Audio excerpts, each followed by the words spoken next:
یہ کمزوروں کی جماعت ہے عورت. یہ عورت آ گئی بمبئی میں ہر گلی چوک چوراہے گارڈن میں یہ چرسی بیٹھا رہتا ہے, سال بھر نماز چھوڑنے والا, چرس پینے والا, افیم اور گانجا پینے والا, اور صاحب کیا نہ جانے کیا کیا پینے والا, یہ بیٹھا رہتا. محرم کے موقع پر پنجا بناتا ہے, پنجا بنایا اور اس کے بعد اس کو لے جا گاڑا اور سر جھلانا شروع کیا. اب ایک دلال بولا اب حسین کی سواری آ گئی. عورتیں جمع ہو گئے, حسین بیٹا دے دو, حسین بیٹی دے دو, حسین بنگلہ دے دو, حسین گاڑی فارچونر دے دو, حسین یہ مصیبتیں دور کر دو, میرا بیٹا بیمار اس کو اچھا کر دو. یہ چرسی پہ حسین آ گئے اور عورتوں کی جماعت جمع ہو گئی. عورتیں تو کمزور ہیں. جس طرح ہم مندروں میں عورتوں کی بھیڑ لگتی ہے, اب مرد 1% رہتے ہیں, اسی کا دیکھا دیکھی مزار پہ عورتوں کی بھیڑ 90% لگتی ہے. مرد کم ہیں, عورتیں زیادہ ہیں. چونکہ عورتیں کمزور ہیں, ان کو بیٹا چاہیے, ان کو بیٹی چاہیے, ان کو شوہر کی زندگی چاہیے, ان کو مال چاہیے. اب جہاں سے مال مل جائے اب وہاں عورتیں نظر آئیں گی. اب جس کا ایمان کس کا اسٹرانگ ہے کہ چاہے بیٹا مرے یا کچھ بھی ہو مگر کسی مشرک کے پاس میں نہیں جاؤں گی. یہاں تو کمزوری کا پتلا ہے. پتا چلا کہ وہاں ایک بابا ایک صاحب ایک پنڈت جی بیٹھتا ہے, ان کے پاس جو گیا وہ جانے کے بعد اس کو صاحب پیسہ بیٹا ہو گیا. اب یہ ایمان جنت یقین مصطفیٰ رسول اللہ سب چھوڑ چھاڑ کے اس کے پاس دوڑ کے چلے گئے, ہم کو بیٹا چاہیے. اس لیے اس کمزوروں کی حفاظت کرنا ہوگا. مرد تو مرد ہوتا ہے, عورتیں کمزور ہوتی ہے, ان کمزوروں کی حفاظت کرنا ضروری ہے.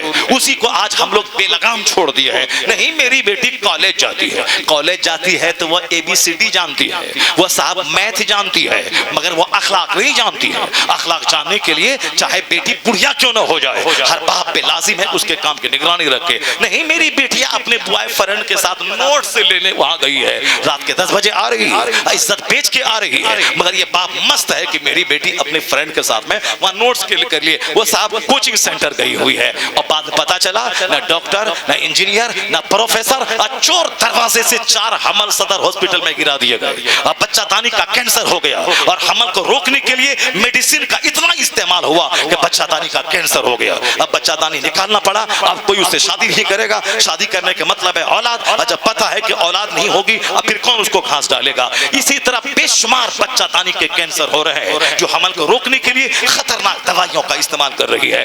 اسی لیے کنٹرول, یہ کمزور جماعت ہے. مندروں میں بھی عورت ہے, مٹھ میں بھی عورت ہے, میلہ میں بھی عورت ہے, مزار پہ بھی عورت ہے. وہ تو کہیے اللہ کا شکر ہے کہ شریعت زندہ ہے, سنت زندہ ہے. عورتوں کو مسجد میں جمعہ کے دن نہیں جانا ہے. آج علماء کرام زندہ ہے, خبردار کوئی عورت نہیں جائے گی, اس پر جمعہ فرض نہیں ہے. وہ گھر میں ظہر پڑھ لے, وہ عید بقرعید کی نماز نہیں پڑھے, وہ اپنے گھر میں رہے. وہ نماز جماعت سے مرد پڑھے گا 27 گنا ثواب ملے گا. عورتیں اپنے گھر میں نماز پڑھ لیں, تنہا نماز پڑھ لیں, اس کو مردوں کے برابر نماز گھر میں مل جائے گا. یہ جماعت میں نہیں جائے, یہ جمعہ میں نہیں جائے, یا عید بقرعید میں نہیں جائے. اس لیے مسجد بچی ہوئی ہے, ورنہ اگر یہ مسجد جاتی, یہ چھوکرا جس کو میں 50 سال سے کہتا ہوں کہ نماز پڑھنا فرض ہے, قیامت کے دن سب سے پہلا سوال نماز کا ہوگا. یہ داڑھی اگر مونڈ لے اتنا بڑا گناہ نہیں ہے جتنا بڑا گناہ نماز پنجگانہ چھوڑنا ہے. یہ سب سے بڑا فرض ہے. اب مگر یہ داڑھی رکھتا نماز نہیں پڑھتا ہے. اگر عورتیں 5 وقت مسجد میں جاتی, یہ سب سے پہلے چھوکرا مسجد میں نظر آتا. لوگوں دوسروں کی بیٹی کو دیکھنے کے لیے وہاں اس مسجدوں کی عزت کو پامال کر دیتا. جیسے مزارات پہ, مزارات اسی لیے لگائے جاتے ہیں, عرس اسی لگایا جاتا ہے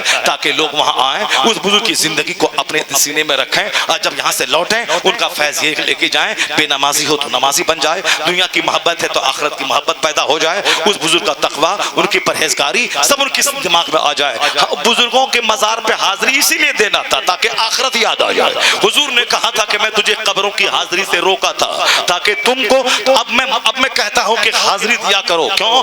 اس لیے کہ تم کو آخرت یاد آئے گی, دنیا کی محبت گھٹے گی. دنیا کی محبت گھٹانے کے لیے عرس تھا, موت کی تیاری کے لیے عرس تھا, لیکن وہ اب بیٹا بیٹی دنیا گاڑی چھکڑا مانگنے کا ذریعہ وہ عرس ہو گیا. اسی لیے اب پکنک پوائنٹ ہو گیا, لڑکا لڑکی کے ملنے کا پوائنٹ ہو گیا, لڑکی کو لے کے بھاگنے کا پوائنٹ ہو گیا. پہلے تو سنتے تھے کہ وہ عورت کہتی تھی میں مندر آئی تم سے ملنے کے بہانے, اب یہاں مزار پہ آئی ہے قوالی سننے کے بہانے, اب مزار پہ آئی ہے اپنے یار سے ملنے کے بہانے. یہ ہو گیا.